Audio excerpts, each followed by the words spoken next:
Sahabat GPIB, kembali lagi dalam program Night Call GPIB bersama dengan saya, Pendeta Dian Natalia Hutagaul Otemusu, di mana saat ini diberikan kepercayaan sebagai pendeta jemaat di GPIB Immanuel Parepare, Bajem Anugerah Pinrang, dan pada saat ini akan membawakan renungan.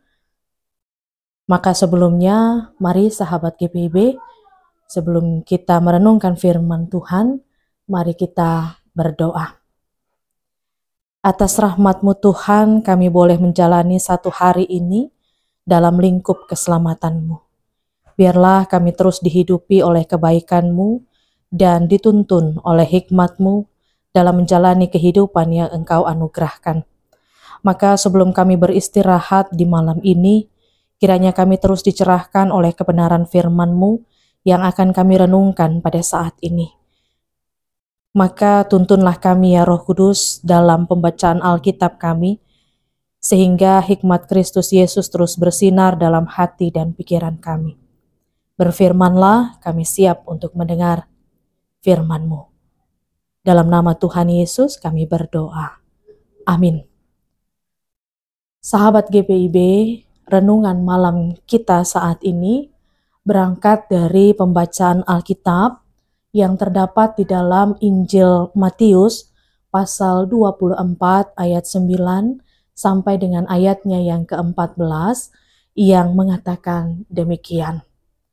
Pada waktu itu kamu akan diserahkan supaya disiksa dan kamu akan dibunuh dan akan dibenci semua bangsa oleh karena namaku. Dan banyak orang akan murtad dan mereka akan saling menyerahkan dan saling membenci. Banyak nabi palsu akan muncul dan menyesatkan banyak orang. Dan karena makin bertambahnya kedurhakaan, maka kasih kebanyakan orang akan menjadi dingin. Tetapi orang yang bertahan sampai pada kesudahannya akan selamat. Dan Injil Kerajaan ini akan diberitakan di seluruh dunia, menjadi kesaksian bagi semua bangsa, sesudah itu barulah tiba kesudahannya. Demikianlah pembacaan Alkitab, terpujilah Kristus, Hosiana. Sahabat GPIB, dalam teorinya soal masyarakat, filsuf Plato mengatakan bahwa masyarakat akan bergerak dalam sebuah siklus. Nah, ketika masyarakat ada dalam keterpurukan, maka akan muncul pemimpin yang hebat. Lalu pemimpin yang hebat itu akan membawa perubahan positif bagi masyarakatnya. Tetapi ketika masyarakat mengalami masa kesejahteraan, maka kenyamanan akan melunturkan karakter masyarakat sehingga tidak ada lagi pemimpin-pemimpin yang kompeten. Lalu masyarakat akan kembali mengalami keterpurukan yang kemudian siklus akan terus berputar. Yang kita bisa petik ada nada optimis dalam pandangan Plato, bahwa dalam situasi yang kelam terbuka kemungkinan perubahan. Maka ketika beberapa waktu ke belakang ini mendengar ungkapan Indonesia gelap, kita perlu bertanya, apakah ungkapan ini harus dimaknai secara pesimis atau harus senantiasa disikapi secara optimis? Ternyata iman Kristen mengajak kita untuk senantiasa positif. Dengarlah perkataan Yesus Kristus dalam bacaan Alkitab kita saat ini, bahwa situasi yang gelap akan dihadapi orang percaya, tekanan, hambatan, siksaan akan membayangi, perilaku masyarakat akan suram dan sulit mencari pemimpin yang bisa diandalkan. Tetapi ada tetapinya. Gambaran suram itu bukan kata akhir. Yesus Kristus melanjutkan, tetapi orang bertahan sampai pada kesudahannya akan selamat. Yang gelap dan suram adalah bagian dari perubahan. Maka yang bertahan untuk tidak menyerah menghadapi dunia yang gelap dan suram itu akan selamat. Sebab seperti sebuah luka yang diobati, maka rasa sakit yang muncul justru menjadi indikasi bahwa obat itu bekerja menghadirkan pemulihan.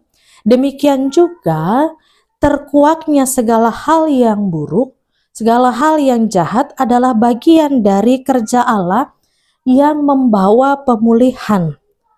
Tetapi sahabat GPIB, apa arti bertahan? Artinya orang percaya terus tekun mengerjakan firman Allah, hidup dalam teladan Kristus, dan mewujudkan perilaku kasih yang memulihkan kehidupan. Seperti Yesus Kristus katakan, dan Injil kerajaan ini akan menjadi kesaksian bagi semua bangsa, sesudah itu barulah tiba kesudahannya. Sesungguhnya orang-orang yang bertahan akan dipakai Allah untuk menjadi saksi Injil kerajaan Allah. Menjadi pejuang-pejuang peradaban baru yang memulihkan dunia. Maka jika Plato saja bisa optimis dalam memandang siklus perubahan masyarakat ini, dalam memandang siklus perubahan yang ada, sudah seharusnya kita jauh lebih optimis. Karena kita percaya bahwa sejarah Allah adalah sejarah yang maju. Dan dalam kemajuannya, dunia akan menjadi lebih baik. Iman pengharapan ini kemudian menguatkan kita memberitakan optimisme itu. Tentu kita tidak tutup mata bahwa masyarakat kita, bangsa kita, dunia kita, manusia dan makhluk ciptaan lainnya sedang tidak baik-baik saja.